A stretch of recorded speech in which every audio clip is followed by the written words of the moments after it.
Hey everyone.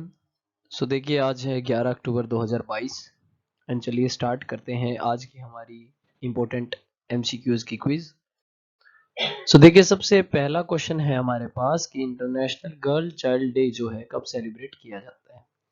देखिए जैसा कि आप जानते हैं कि हमारे यहाँ पर पुराने जो समय यानी हम बात करें अगर हम एंशियंट टाइम्स की या फिर मेडिवल टाइम्स की, मध्यकालीन भारत हुआ, यूरोप, कोई भी किसी भी देश की, तो ज़्यादातर देशों में आपको देखने को मिलता है कि मैन और वीमेन में एक डिफरेंस क्रिएट किया जाता है, ठीक है, जो कि ऐसा नहीं करना चाहिए। Okay, because both are equal definitely. और अगर कोई व्यक्ति किसी चीज में एक्सपर्ट होता है तो दूसरा व्यक्ति किसी और चीज में एक्सपर्ट होता है, सो इस चीज का कोई कंपैरिजन नहीं हो सकता, ठीक है ना। सो देखिए इंटरनेशनल गर्ल चाइल्ड डे जो है कब सेलिब्रेट किया जाता है, आप देख सकते हैं कि international day of girl child जो है वो सेलिब्रेट किया जाता है 11 अक्टूबर को, ठीक है। सो आंसर जो है सी आपका आ जाएगा। ओके, इसमें वही बात है कि अवेयरनेस इंक्रीज की जाती है बच्चियों के लिए, लड़कियों के लिए, जो उनको एक इश्यूज फेस करने पड़ते हैं अलग अलग प्रकार के, चाहे वो एजुकेशन में हो, न्यूट्रिशन में हो, चाइल्ड मैरिज है, मेडिकल राइट्स है, लीगल राइट्स है, कोई भी बहुत सारे एक्सेट्रा, ठीक है, उन सब के बारे में यहाँ पर डिबेट या फिर इनको अवेयरनेस करवाया जाता है। नेक्स्ट क्वेश्चन हमारे पास देखिए कि where is the headquarter of international court of justice located. अब आईसीजे क्यों है, देखिए वही सेम रशिया यूक्रेन की जो लड़ाई है उसमें इसका भी रोल है, ठीक है। यहाँ पर भी कोई ना कोई केस वेस या ये जो है इश्यूज आता है। तो देखते हैं कहाँ है इसका हेडक्वार्टर, आप देख सकते हैं ये है हमारा, ये लिखा हुआ है यहाँ पर आईसीजे कोर्ट आपके सामने, और इसका हेडक्वार्टर आप देख पाएंगे। सबसे पहले तो आप देखिए एक जुडिशियल ऑर्गन है, जुडिशरी का ऑर्गन है किसका, यूएन का, 1945 में बना है और अप्रैल 1946 से इसने काम करना स्टार्ट कर दिया है। इसका जो सीट है हेडक्वार्टर वो कहाँ है, द हैग नीदरलैंड के अंदर ही लोकेटेड है। So answer C is your right answer, इसको अच्छे से याद कर लीजिए, काफी इंपॉर्टेंट ही क्वेश्चन बन जाता है, ठीक है। देखिए इसका रोल क्या है, इसको सेटल करना पड़ता है इंटरनेशनल लॉ के मुताबिक लीगल डिस्प्यूट स्टेट्स के बीच में, स्टेट्स मतलब कंट्रीज के बीच में बेसिकली, ठीक है। इसके बाद देखिए कोर्ट के अंदर कितने जज होते हैं टोटल, इसके अंदर आप देखिएगा टोटल 15 जजेस होते हैं। कितने जज होते हैं टोटल, 15, सही है। कितने साल तक होते हैं 15 जज, 9 साल तक ये होते हैं, ठीक है, आपको ये बात याद रखनी है। ओके, किसके द्वारा चूज किए जाते हैं, बेसिकली यूएनजीए और UNSC, United Nation Security Council, इन सब के द्वारा चूज ये किए जाते हैं, ठीक है। और इसकी भाषा कौन सी है, दो भाषाएं हैं, English as well as French. तो ये आपको अच्छे से याद कर लेना है, ठीक है।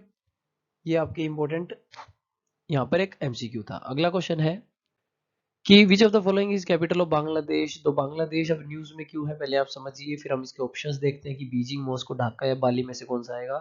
वैसे तो आपको पता लग गया होगा कि Dhaka is the right answer of this question. आप देखिए न्यूज में क्यों है, क्योंकि फिशरमैन अब घर वापस आए हैं, 1 साल जेल, बांग्लादेशी जेल में रहकर, कितने 135 जो है फिशरमैन वापस आए हैं। वेस्ट बंगाल के प्रिजनर्स हैं, मतलब बेसिकली रहने वाले व्यक्ति, प्रिजनर्स तो डेफिनेटली बांग्लादेश के लिए हो गए। तो इसकी कैपिटल जो है ढाका है। यहाँ पे जो रिलीजन देख पाएंगे सबसे ज्यादा मुस्लिम, जो ऑफिशियल भी है। अच्छा जी, इंडिया का क्या कोई ऑफिशियल रिलीजन है, नहीं, इंडिया का कोई ऑफिशियल रिलीजन नहीं है, ठीक है ना। इंडिया का कोई भी ऑफिशियल रिलीजन नहीं है, आप ये अच्छे से इस बात को याद कर लीजिए, ठीक है। इंडिया एक सेकुलर देश है, India is a secular country, so इसमें कोई भी ऑफिशियल रिलीजन जो है इंडिया का नहीं है, ठीक है। अगला क्वेश्चन है हमारे पास कि मोल्डोवा जो है किस कंटिनेंट में है। तो एशिया, अफ्रीका, यूरोप या ऑस्ट्रेलिया, किस कंटिनेंट में, आप देख सकते हैं। देखिए रशिया, फिर इसके बाद है यहाँ पर यूक्रेन, इसके नीचे है ये ब्लैक सी, और जब आप ब्लैक सी से इसकी तरफ जाएंगे तो ये तो यूक्रेन है, इसके ऊपर जो देश है उसको बोलते हैं ये मोल्डोवा देश, ठीक है। छोटा सा देश है, रोमानिया इसके पड़ोस में, काफी बड़े बड़े देश आ जाते हैं इसके आसपास, तो इसलिए इसके बारे में ज्यादा न्यूज में नहीं आ पाता, लेकिन मोल्डोवा अभी न्यूज में क्यों है, वही सेम रशिया लड़ाई के बीच में, तो बेचारा ये फंस गया बीच में, ठीक है ना।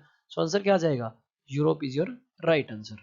अगला क्वेश्चन है who won Nobel prize in economics. देखिए हम फिजिक्स, केमिस्ट्री, मेडिसिन, पीस, इन सबको डिस्कस कर चुके हैं, आज बारी है इकोनॉमिक्स के न्यूज़पेपर की, और लिटरेचर को भी डिस्कस कर चुके हैं।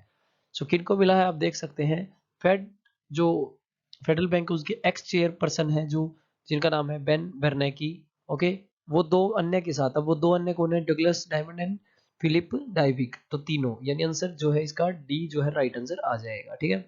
इनको मिला है Nobel prize of economics. Next है कि उज्जैन की स्टेट में लोकेटेड है, अब ये तो काफी एक इंपॉर्टेंट प्लेस है या एक इंपॉर्टेंट लोकेशन है आपके एग्जाम पॉइंट ऑफ व्यू से, क्योंकि देखिए एक तो आर्ट एंड कल्चर के लिए इंपॉर्टेंट है ये, ठीक है। दूसरी बात देखिए आप देख पाएंगे यहाँ पर कि इसके जो करंट अफेयर में भी इसका जिक्र रहता है। कहाँ है ये, तो आप देख सकते हैं कि उज्जैन के अंदर जो है महाकाल कॉरिडोर को इनॉग्रेट किया जाएगा प्राइम मिनिस्टर मोदी के द्वारा, आप देख सकते हैं इसके अंदर, ठीक है। और इसका जो आंसर आ जाएगा B is your right answer. Okay, इसके अंदर कौन सा आंसर आएगा, बी। अच्छा जी, अब इसके अंदर हम सबसे पहले देखते हैं कि ये जो महाकाल कॉरिडोर है ये क्या है। देखिए ये महाकाल कॉरिडोर क्या है, ये मंदिर परिषद, एक महाकाल महाराज जी का जो मंदिर परिषद है उसकी विस्तार योजना के तहत इसका एक्सपेंशन हो रहा है इस मंदिर का। किस मंदिर का, महाकालेश्वर टेम्पल का, ठीक है। उसके आसपास के एरिया का भी डेफिनेटली कहाँ हो रहा है, उज्जैन की डिस्ट्रिक्ट में हो रहा है, ठीक है। ये कह रहा है कि इसका जो प्रेमाइस है टोटल 2.82 हेक्टेयर है, उसको इंक्रीज किया जाएगा 47 हेक्टेयर्स तक। काफी इंपॉर्टेंट चीज है ना। 2 फेज में होगा डेफिनेटली। और इसके बाद देखिए कि यहाँ पर क्या है, फर्स्ट फेज में क्या होगा, विस्तार योजना के तहत जो विजिटर्स का एरिया होगा, 2 एंट्रेंस वगैरह बनाए जाएंगे, 2 द्वार होंगे ऐसे। सेकंड फेज में कुछ 310 करोड़ और रुपए लगाए जाएंगे, ठीक है। तो आप ये थोड़ा रीड आउट कर सकते हैं। अगला क्वेश्चन है कि इनमें से कौन G7 का मेंबर नहीं है। देखिए G7 का मतलब होता है ग्रुप ऑफ 7 कंट्रीज, ठीक है ना। ये होती है वर्ल्ड की जो टॉप मोस्ट इकोनॉमीज है, या कह लीजिए डेवलप्ड देशों का ग्रुप। तो इनमें से कौन सा इस ग्रुप में नहीं है। देखिए कुछ दिन पहले हमने G20 देखा था क्वेश्चन में। G20 का अब की बार जो चेयरमैन है जहाँ पर होने वाला वो है इंडिया, ठीक है ना, मीटिंग। तो G7 के अंदर कौन से देश है, देखिए कनाडा है, फ्रांस है, जर्मनी है 2022 में होस्ट किया है, इटली है, जापान है, यूके यानी यूनाइटेड किंगडम, यूएसए और यूरोपियन यूनियन के अन्य देश। लेकिन इसमें इंडिया कहीं पे भी नहीं है ना। तो answer B is your right answer about this question. अगला क्वेश्चन है कि वर्ल्ड इकोनॉमिक फोरम का जो है हेडक्वार्टर कहाँ पर। वर्ल्ड इकोनॉमिक फोरम, ठीक है, यूनेस्को, डब्ल्यूएचओ, यूनिसेफ, ये कुछ ऐसी संस्थाएं जो बार बार रिपीट हो जाती है एग्जाम्स में, तो इनके हेडक्वार्टर आप याद कर लीजिए। सो इसका हेडक्वार्टर आप देख सकते हैं, इसकी फुल फॉर्म तो वर्ल्ड इकोनॉमिक फोरम है। इसका जो हेडक्वार्टर है वो है कोलोगनी, स्विट्जरलैंड के अंदर लोकेटेड है। So answer D is your right answer. कब बनाया गया है, 1971 में इसको बनाया गया था, राइट।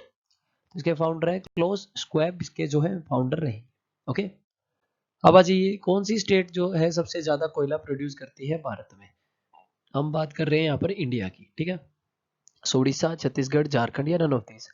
सो आप देख पाएंगे यहाँ पर प्रोडक्शन की डाटा के हिसाब से अगर हम बात करें, देखिए असम में जो है इतना जो है प्रोडक्शन हुआ है रिसेंटली। अच्छा जी, दिसंबर 2021 के हिसाब से चल रहे हैं हम। तो आप यहाँ पर देख सकते हैं सबसे ज्यादा जो प्रोडक्शन है वो इस स्टेट में है, जिस स्टेट का नाम है Orissa. So answer A is your right answer, ठीक है ना। अगला है कि गुरु घसीदास नेशनल पार्क जो है कहाँ पर है। देखिए नेशनल पार्क हम काफी ज्यादा डिस्कस करेंगे, और टाइगर रिजर्व हुए, बायोस्फीयर रिजर्व हुए, ये काफी इंपॉर्टेंट क्वेश्चन होते हैं। तो किस स्टेट में है आप देख सकते हैं यहाँ पर कि गुरु घसीदास जो नेशनल पार्क है वो लोकेटेड है, जिसको संजय नेशनल पार्क भी बोल देते हैं, वो है Korea district of state Chhattisgarh. So answer B is your right answer, ठीक है ना। इसको नेशनल पार्क कब बनाया गया था, देखिए इसको 1981 में बनाया गया था, और इसका जो नाम बाद में बदला गया था, ये गुरु घसीदास जो एक सतनामी रिफॉर्म्स हीरो थे जिनका नाम था गुरु घसीदास जी, तो इनके नाम से बाद में इसको चेंज किया गया नाम, ठीक है। तो ये थे आज के हमारे 10 क्वेश्चंस, और काफी ज्यादा चीजों के बारे में हम और भी डिस्कस कर लेते हैं। डेफिनेटली 10 सिर्फ क्वेश्चन है, बातें और भी इसमें डिस्कस हो रही है। So thank you everyone, please share our top this video to all your friends. Thank you.